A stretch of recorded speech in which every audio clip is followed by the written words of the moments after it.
कानी बहू। किशोरी लाल जी के बेटे राघव की शादी की बात जगह जगह चल रही थी, लेकिन किशोरी लाल जी को कोई लड़की पसंद ही नहीं आती थी। और उसकी एक ही वजह थी, किशोरी लाल जी का लालची होना।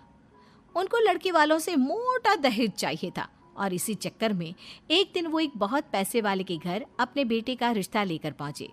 उस आदमी का नाम था ओम प्रकाश। देखिए किशोरी लाल जी, मेरी एक ही बेटी है और मेरी सारी संपत्ति जायदाद सब कुछ मेरी बेटी नैना का ही है। पापा, नाम से लगता है बहुत खूबसूरत होगी। कितना अच्छा नाम है ना, नैना। ओ, वैसे बात तो सही है आपकी। अब इतना पैसा है, जमीन जायदाद है, इकलौती बेटी, आप भी क्या करेंगे? सब कुछ उसे ही देंगे ना। बिल्कुल ठीक पहचाना आपने। बस बेटी की शादी और सारी जायदाद उसके नाम। पापा, बिना देखे हाँ कर दीजिए ना। इतना अच्छा रिश्ता फिर कहाँ मिलेगा? माला माल हो जाएंगे हम। मैं अपनी बेटी को बुलाता हूँ। अरे नहीं नहीं नहीं नहीं, आपकी बेटी का नाम नैना है, सुनकर ही लगता है बहुत सुंदर होगी। रहने दीजिए अंकल, मैं तो आपकी बेटी के नाम से ही इतना खुश हो गया हूँ कि उसे बिना देखे शादी करने को तैयार हूँ। अब तो मैं उसका चेहरा सीधे शादी के बाद ही देखूंगा। और इस तरह राघव नैना का चेहरा नहीं देखता और उससे शादी कर लेता है। शादी के बाद अपनी सुहाग रात पर जब राघव नैना का घूंघट उठाकर देखता है तो नैना की आंखें बंद थी। कितने खूबसूरत हो तुम नैना, जरा अपनी आंखें खोलकर मेरी तरफ देखो तो सही। नहीं, मुझे शर्म आती है। अरे, मैंने तुम्हें शादी से पहले भी नहीं देखा, और अब अगर तुम आंखें खोलकर मुझे देखोगी भी नहीं तो मुझे अच्छा कैसे लगेगा? इससे पहले कि नैना अपनी आंखें खोलकर राघव की तरफ देखती, अचानक से लाइट चली गई और राघव नैना को पूरी तरह से देख भी नहीं पाया। अगली सुबह नैना राघव के लिए नाश्ता बनाकर लेकर आई। अरे ये क्या, आधा पराठा सेका हुआ है और आधा बिल्कुल कच्चा। ये तुमने क्या किया नैना? बहू, तुमने क्या आधा पराठा तवे से नीचे लटका कर रखा था, जो आधा सेका है और आधा कच्चा? मुझे जितना दिखेगा उतना ही तो सीखूंगी ना पापा जी। जहाँ जहाँ मुझे नजर आ रहा था वहाँ मैंने सीख लिया, जहाँ जहाँ नहीं दिखा वहाँ कच्चा रह गया होगा। इसका क्या मतलब है? ये कैसा मजाक कर रही है तुम? अरे बहू, तुमने इतना लंबा घूंघट क्यों लगाया हुआ है? देखो, हमारे घर में बहुओं को बेटी की तरह रखा जाता है, और फिर तुम तो इतना सारा माल लेकर आई हो। देखो, ये घूंघट डालकर रखने की कोई ज़रूरत नहीं है। हाँ नैना, पापा जी ठीक कह रहे हैं, तुम तो आराम से रहो, अपना ही घर समझो। नैना अचानक से अपना घूंघट उठा लेती है। अरे ये क्या पापा, नैना की तो एक आंख फूटी हुई है। नाम से नैना, लेकिन ये तो कानी बहू निकली। मेरे साथ धोखा हुआ है, धोखा। बिना दिखाए अपनी कानी लड़की मेरे संग ब्याह दी। मुझे कानी भी नहीं चाहिए। मुझे अभी ओम प्रकाश जी से बात करनी पड़ेगी। आखिर उन्होंने मेरे साथ ऐसा किया क्यों? अरे, आप लोगों ने ही तो पापा से कहा था कि आप लोग शादी से पहले मुझे देखना नहीं चाहते। अब मेरे पापा पर क्यों इल्जाम लगा रहे हैं? अरे लेकिन उन्हें बताना तो चाहिए था ना कि तुम कानी हो, एक आंख से तुम्हें दिखाई नहीं देता। किशोरी लाल और राघव नाराज होकर ओम प्रकाश को अपने घर बुलाते हैं।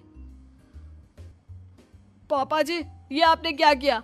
शादी से पहले बताया क्यों नहीं कि नैना की आंखों में परेशानी है?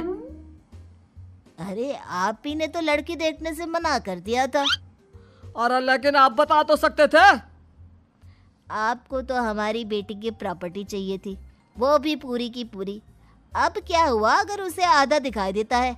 प्रॉपर्टी तो आपको पूरी मिल गई ना। अरे ये क्या बात हुई? मेरी शादी प्रॉपर्टी से नहीं, आपकी बेटी से हुई है।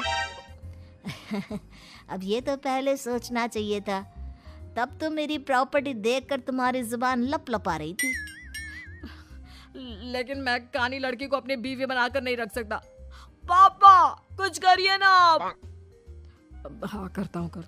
देखिए ओम प्रकाश जी, आप हमारे साथ ऐसा नहीं कर सकते।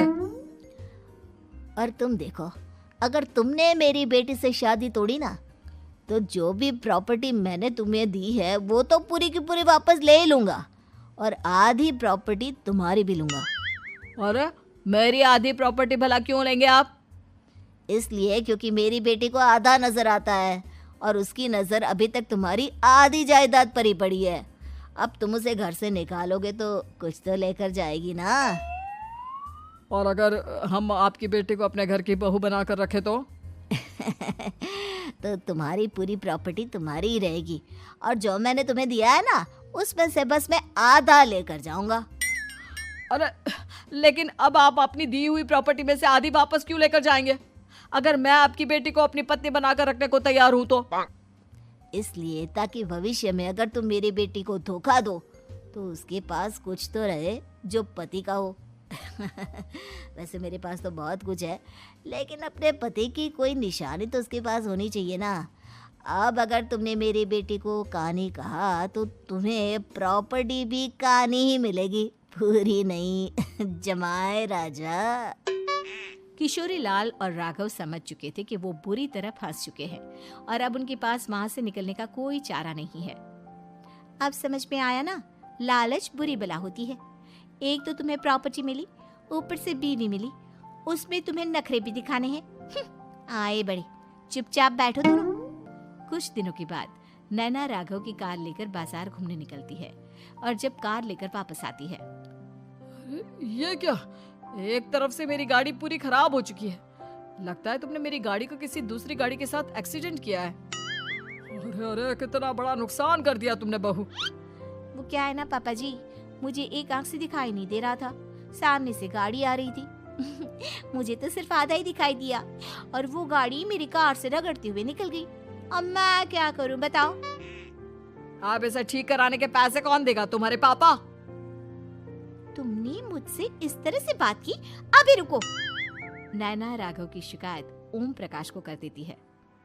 देखो राघव, अब जो मेरी आधी प्रॉपर्टी तुम्हारे पास थी ना, उसमें से आधी और मैं लेकर जाऊंगा, क्योंकि तुमने मेरी बेटी को डांटा। अरे नहीं नहीं पापा जी, गलती हो गई, माफ कर दो। गलती की तो कोई गुंजाइश ही नहीं। अगली बार मेरी बेटी को डांटा तो बची हुई आधी में से आधी और ले जाऊंगा। लालच के चक्कर में हम दोनों ने बहुत बड़ी गलती कर दी बेटा। एक तो तुम्हें कानी बहू मिली और ऊपर से जो माल मिला वो भी काना। इस तरह राघव की हर एक गलती पर ओम प्रकाश उसकी प्रॉपर्टी का आधा आधा हिस्सा लेकर अपना सारा माल वापस ले गया और राघव को कानी बीवी से काम चलाना पड़ा। भाई लालच वाकई में बुरी बला है।